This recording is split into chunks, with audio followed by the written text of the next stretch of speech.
Do you hear us?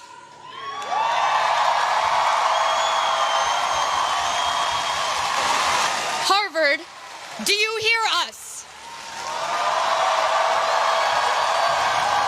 Today, we are celebrated for what we know.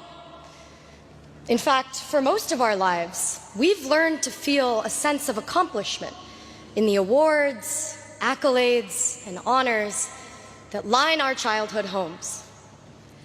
How much we know and how we leveraged it got us far. It got us here.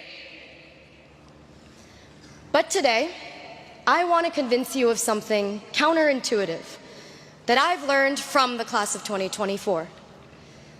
The power of not knowing. I grew up in the Great Plains of Nebraska, alongside cattle ranches and cornfields.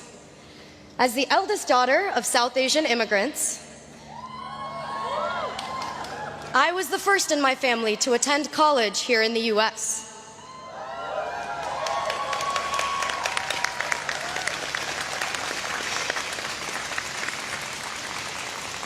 There was a lot I didn't know. When it came time, I asked my parents how to apply to colleges, and they too said, I don't know. The words, I don't know, used to make me feel powerless, like there was no answer, and therefore no way, as if I was admitting defeat. From Nebraska to Harvard, I found myself redefining this feeling of not knowing. I discovered a newfound power in how much I didn't know. I didn't know a field called the history of science even existed. And I now find myself a graduate of the department. Here, for the first time in my life, I had a professor of color, a historian of science who taught me history is just as much about the stories we don't know as the stories we do. In the history of science, we often look for what is missing. What documents are not in the archives? And whose voices are not captured in history?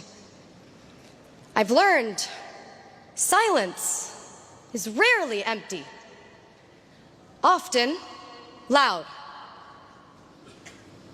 I've learned this not only in the classroom, but also from the class of 2024. In reflecting on our collective moments at Harvard, I've realized it's the moments of uncertainty from which something greater than we could have ever imagined grows. And our class has experienced more than our fair share of the unknown. In our first year, during COVID, we didn't have Annenberg to meet 100 people in an hour and walk out remembering 5 names. What did we do?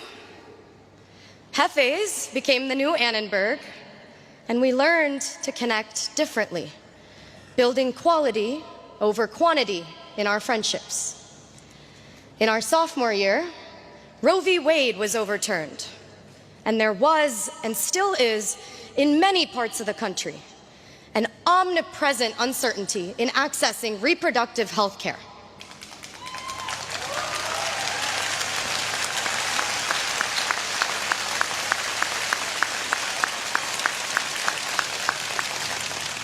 In our junior year, Harvard faced the Supreme Court and the decision to reverse affirmative action. Whether we realize it or not, we've been swimming in uncharted waters. Which brings me to our senior year. A year on campus marked by enormous uncertainty. In the fall, my name and identity, alongside other Black and brown students at Harvard, was publicly targeted.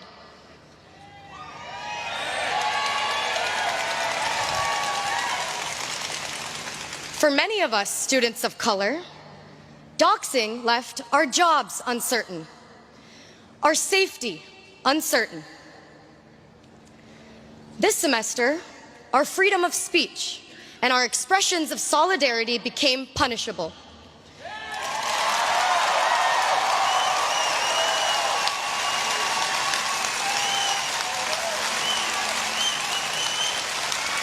leaving our graduations uncertain.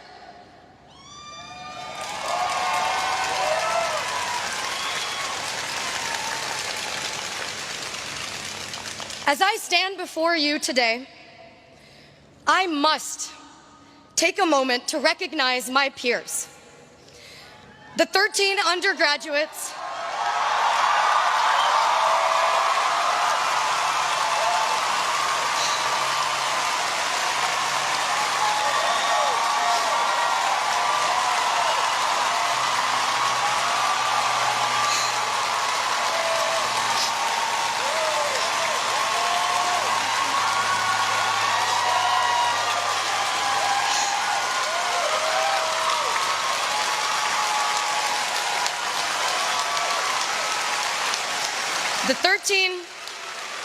the 13 undergraduates in the class of 2024 who will not graduate today.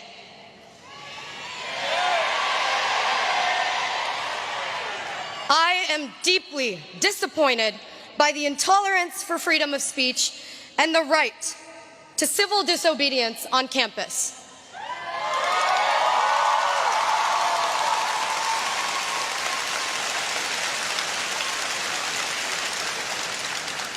Over 1,500 students had petitioned. Nearly 500 staff and faculty had spoken up, all overwhelmingly against the unprecedented sanctions. As an American and as a Harvard graduate, for me, what is happening on campus is about liberty.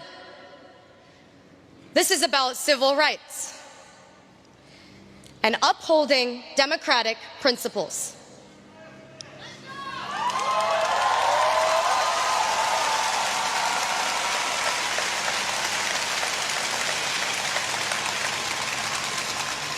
The students had spoken. The faculty had spoken.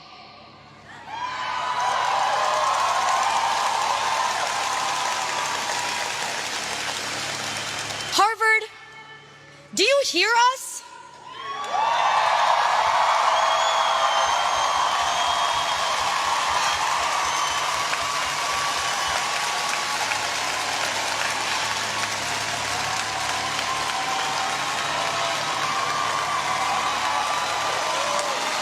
Harvard, do you hear us?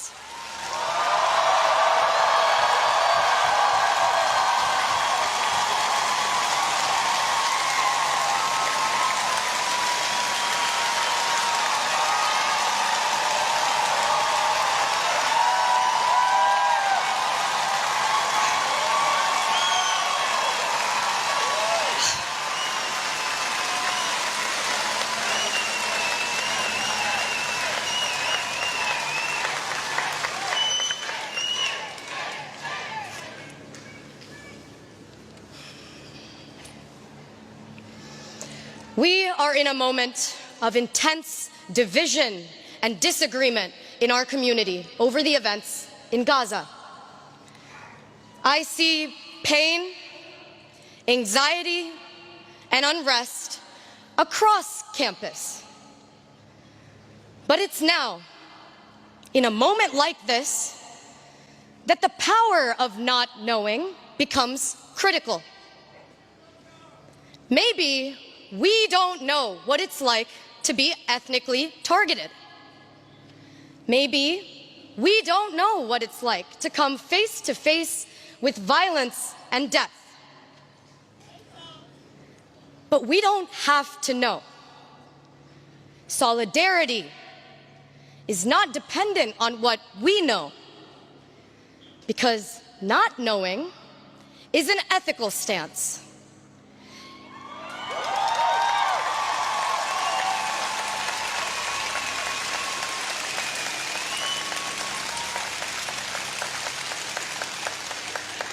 It creates space for empathy, humility, and a willingness to learn.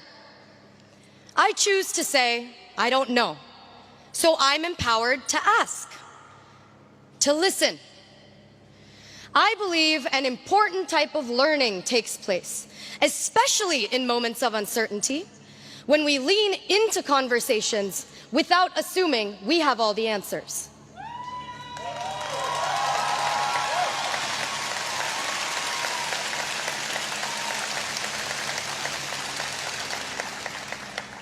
Can we see the humanity in people we don't know? Can we feel the pain of people with whom we disagree? As we graduate, what we know, our material knowledge, may not matter so much anymore. The truth is, it's what we don't know and how we navigate it that will set us apart moving forward. Uncertainty is uncomfortable, but I encourage you to dive into the deep end of discomfort, engage with the nuances,